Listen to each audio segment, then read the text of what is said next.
C'est une visite de l'ère des installations d'exploitation du groupe Kilo en Ituri qu'a effectué le ministre des Mines Martin Kabweloulou,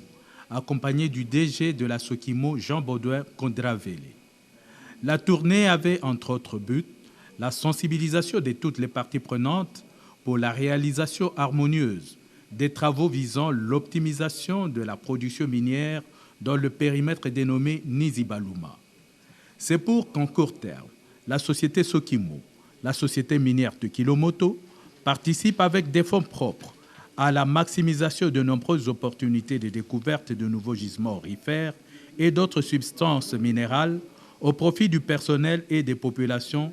de différentes collectivités des zones d'habitation des dites populations. Ainsi, pour la mise en œuvre de ce volet des activités d'exploitation aurifère, reconnu par l'État à la Sokimo, le DG Jean-Baudouin Kondravele a procédé au lancement des travaux de construction de l'usine du projet Nizi, dont la durée est évaluée à 3 mois.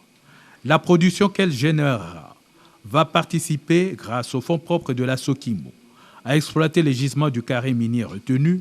pour répondre avec les recettes réalisées aux besoins sociaux du personnel et de la population, et ce d'une manière industrielle avec les équipements modernes déjà acquis.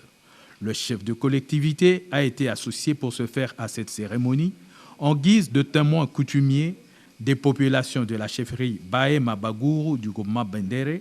bénéficiaires aussi bien à travers les emplois que par les infrastructures sociales et routières, lesquelles s'inscrivent dans le vaste programme de modernité conçu par le chef de l'État Joseph Kabila Kabange.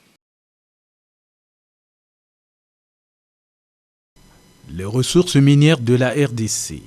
sont d'un nombre jusqu'ici non encore déterminé de façon exhaustive, de sorte que sa cartographie se présente comme une myriade de minéraux, dont certains sont rares et uniques dans le monde, mais insuffisamment exploités. Le domaine minier de la Sokimo, la société minière de Kilomoto située dans le nord-est de la RDC,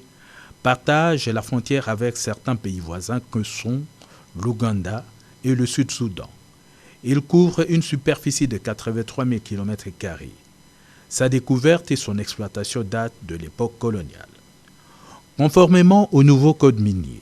les anciennes concessions minières de Kilomoto ont été transformées en 49 permis d'exploitation, tandis que les anciennes zones exclusives de recherche continuent à être transformées en permis de recherche pour des mises en valeur au fur et à mesure que souscrivent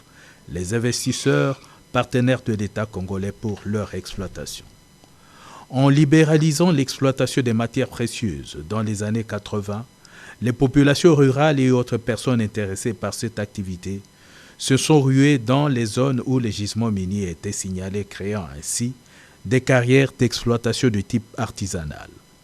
Ce phénomène a été à la base de nombreux cas d'accidents mortels dus aux éboulements et ultérieurement à des conflits que se livrent groupes armés internes et externes, aggravés par les guerres d'agression récurrentes sur base des manipulations de lobbies financiers et politiques extérieurs, plaçant les habitants de ces entités dans une précarité et une pauvreté chronique. Avec la révolution de la Troisième République, suivant la vision du chef de l'État Joseph Kabila Kabange, consistant à placer l'homme congolais au centre des préoccupations du gouvernement pour le faire bénéficier des effets de la politique de la modernité, la Sokimo a mis en place un programme d'exploration dans ses zones d'intérêt propre et pour rencontrer les intérêts spécifiques de son personnel ainsi que ceux des communautés locales, elle a focalisé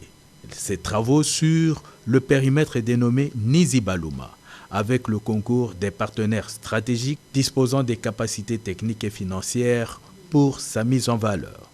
Ce volet de management a été soumis au ministre des Mines Martin Kabweloulou, qui a salué cette initiative qui participe à la solution des problèmes sociaux des localités concernées.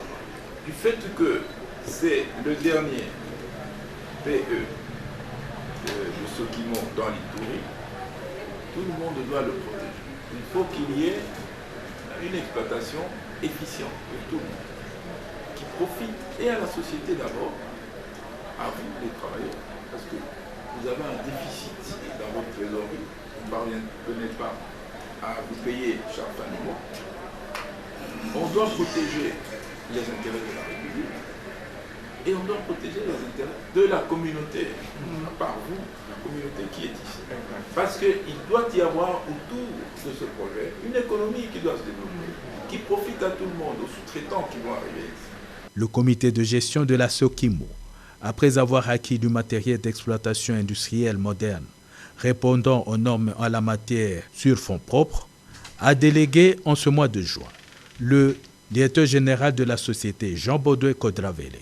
pour procéder au lancement de l'usine d'exploitation aurifère sur un carré minier où la Sokimo va rencontrer les intérêts de la population ainsi que de son personnel, lequel, jusqu'ici, s'est investi totalement pour maintenir la société dans le lot des entreprises minières devant renflouer les caisses de l'État et apporter une contribution significative au budget du gouvernement.